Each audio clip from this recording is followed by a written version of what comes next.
자, 힘드셨을 거예요. 밤잠 다들 설치셨을 겁니다. 이 나라엔 답이 없다라고 실망하셨을 거도 압니다. 조금 쉬셔도 돼요. 정치 당분간 안 보셔도 됩니다. 하지만 절대 잊지 마십시오, 여러분. 일제강점기 시절 독립투사들이 거세게 저항하며 싸웠던 건 이길 수 있다라는 확신이 있어서가 아니라 그저 싸워야 했기 때문입니다. 그리고 지금 우리가 싸워야 하는 이유는 너무나 명백하죠. 그렇기에 감시하고 기록하고 외치셔야 된다는 것을 잊으시면 안 된다고요. 낙심하지 마십시오. 우리는 이번에도 버텨낼 겁니다. 그리고 반드시 일어설 겁니다. 힘내십시오. 여러분의 분노는 정당합니다. 그리고 여러분의 한 표는 절대로 헛되지 않았어요. 저는 여러분과 끝까지 함께하리란 약속을 지켜나가겠습니다. 자, 결국엔 형사 피고인 이재명이 대통령이 됐습니다. 믿기 어렵지만 이게 현실이 됐어요. 수많은 범죄 혐의를 받는 사람이 이제 대한민국의 최고 권력자가 됐습니다. 분노하셨을 거예요. 그리고 허탈하셨을 겁니다. 그리고 도대체 왜 이렇게 됐을까라는 생각을 수도 없이 반복하셨을 겁니다.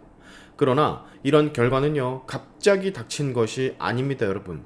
그 뿌리를 따라가 보면 우리는 반드시 마주하게 됩니다. 바로 보수의 패배와 자멸.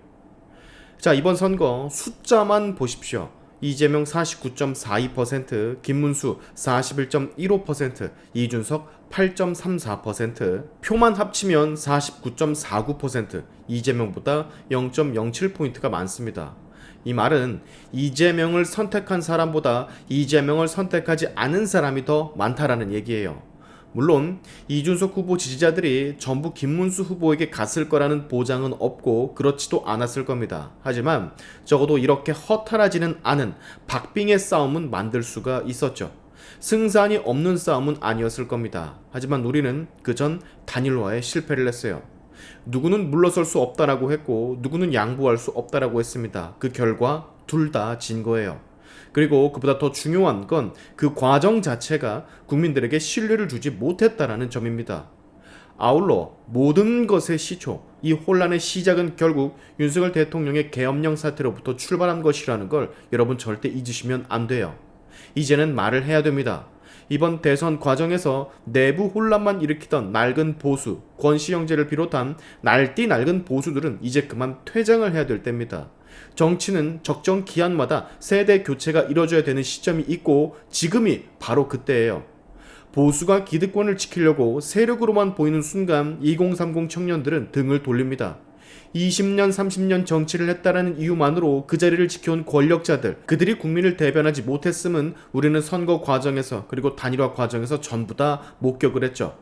당은 처음부터 다시 시작해야 됩니다. 텅 빈 백지 위에 견고한 탑 그림을 그려나가야 돼요. 누가 보수의 주인인가에 대한 물음이 아니라 어떻게 국민의 신뢰를 다시 회복할 것인가로 전환이 돼야 되죠. 자, 이번 선거를 통해서 이준석 의원에 대한 평가가 다양한 방면에서 나오고 있습니다. 290만 명 가까운 유권자들의 지지를 받은 새로운 세대, 개혁을 원하는 젊은 유권자들이 그에게 표를 던졌습니다. 그러나 동시에 스스로의 한계점도 드러냈어요. 한 세대의 지지만으로는 정권을 바꿀 수 없고 정치적 확장성을 키울 수 없다라는 냉혹한 현실, 아마 본인도 느꼈으리라 생각이 됩니다. 이준석 의원은 이제 독고다이에서 벗어나야 됩니다. 지금까지는 억울한 것도 많았고 화날 만한 일도 많았을 것을 알고 있어요. 하지만 정치는 견디는 것, 숙이기 싫어도 숙일 줄 알아야 하는 법, 협치를 하기 싫어도 해야 할 때를 알아야 하는 법. 이준석 의원이 진짜로 정치인으로 거듭나려면 지금 이 시점에서 단독 플레이를 넘어 연대의 정치로 나아가야 됩니다. 국민의힘이라는 보수 중심과 협력하지 않는 한 그는 이 지지율에 머물러 있을 것이며 그가 원하는 것을 이루지 못할 확률이 정말 커요. 자, 반면 국민의힘도 같은 책임이 있습니다. 친윤이 주도했던 과거 자리만 지키는 중진들, 아직도 당을 장악하려고 하는 낡은 구조, 이제는 달라져야 됩니다. 또한 이준석이라는 인물이 가진 2030의 절대적 지지가 필요하다라는 것을 절감해야 돼요. 싫어도 서로 품어야 이재명 저쪽과 싸울 수가 있다라는 것이 이번 선거를 통해 증명이 된 겁니다. 이걸 본인들이 모르면 안 돼요. 우리도 아는 걸. 지금부터라도 결단을 해야 됩니다. 지금 어느 누군가 국힘의 어떤 정치인들은 차기 당권만 바라보고 장악하기 위해 부단히 애쓸 수도 있어요. 아니, 분명히 그럴 겁니다. 공천 싸움, 자리 싸움 내려놓고 국민을 다시 설득해야만 하는 시점이에요. 2030과 6070이 함께 가는 보수를 만들지 못하면 저쪽 진영의 압도적 4050에게 대항을 하지 못합니다. 그러면 이번에 보수는 진짜 역사 속으로 사라지게 될 수도 있어요. 자, 이제부터는 우리가 감시자입니다. 형사 피고인이 대통령이 됐다라고 했죠. 범죄 혐의 12개에 받는 재판 5개인 사람이 한 나라의 대통령이 됐습니다. 정말 어처구니 없는 일이 아닐 수가 없는데 방금 전 총리를 또 김민석을 지명하는 것 같더라고요.